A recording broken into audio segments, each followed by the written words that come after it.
Gunnar, þetta fór ekki alveg í dag eins og þú varst að vonast eftir, en þið allavega kláruðuð ykkar ef við byrjum bara á leiknum. Þetta var aldrei spurningið það. Nei, þú veist, þetta fór eins og ég var að vonast eftir, að við myndum spila vel hérna, skora nokkuð mörk og halda mörkinu ykkur hreinu og vinna leikinn. Það er það sem ég var eina sem ég var að fókusa á. Það er ekkert annað sem þú getur gert. Nei, þú hefur ekki stjórn á öðrum úrslitum.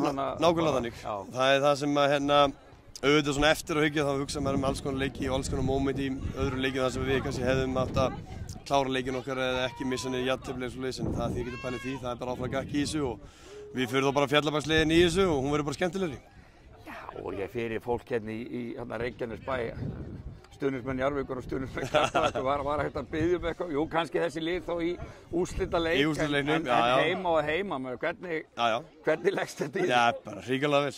Bara mjög spenntur fyrir þessu. Það verður bara geggjað að fara aftur og keppa mótið bara. Við spilum við það bara síðustu viku og við vitum alveg hvað þeir komið á borðið sko, og hvað við þurfum að gera til þess að vinna þá og þannig að þetta verður bara enn einn leikurinn sem skiptir máli í þessu og það er bara mikið tilhlökkun í hópnum fyrir þessu leik. Já. En þú svona ferð yfir sumarið, þú veist, ertu nokkuð sáttið þið náðu allir ykkar markmið, það var að bæta ykkur frá því fyrra. En þú veist, ertu kannski pínu söktur að vantaði svo lítið upp á það? Já, þetta er erfitt að ég ætlaði að vinna, við ætluðum að vinna þessa deild. Mér fannst við vera að spila þannig í 95% tilvika í þessari deild.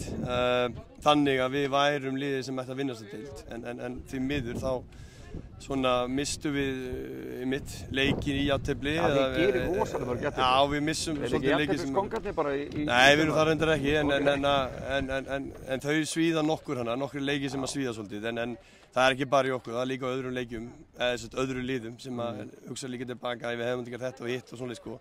En ef þú lítur bara yfir það, Sibbi minn, hvað við erum búin að gera á þessu tímabili, það er náttúrulega...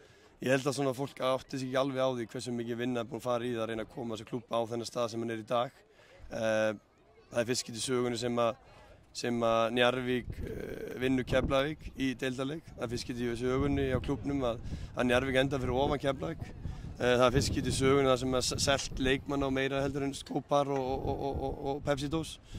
Og það er rosalega mikið sem að er þetta að pekka út og það náttúrulega verður bara gert bara eftir tímabilið.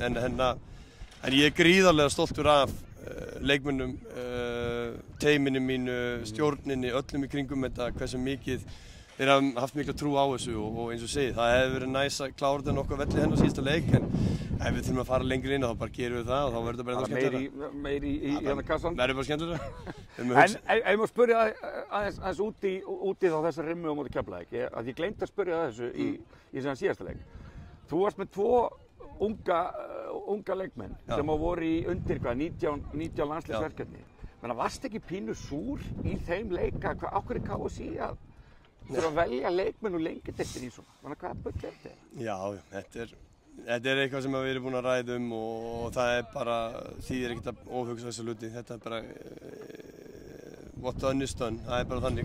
Það þýðir ekkert að grenja það og við erum ekki að gera það núna, það er nú svolítið síðan þetta gerðist, en við erum búin að fá það inn núna og þeir verða tilbúinir í þessu leiki sem er framöndan. Þannig að það er ekkert landsliðsverkefni framöndan frá neinum, þannig að við ættum nú að vera loksins með fullan hóp svo við getum stilt okkar besta liðið upp í hverju skipti og það er bara vonandi að mínir menn sem er tilbúin í þessa baráttu, hún verður hrikalega skemmtileg.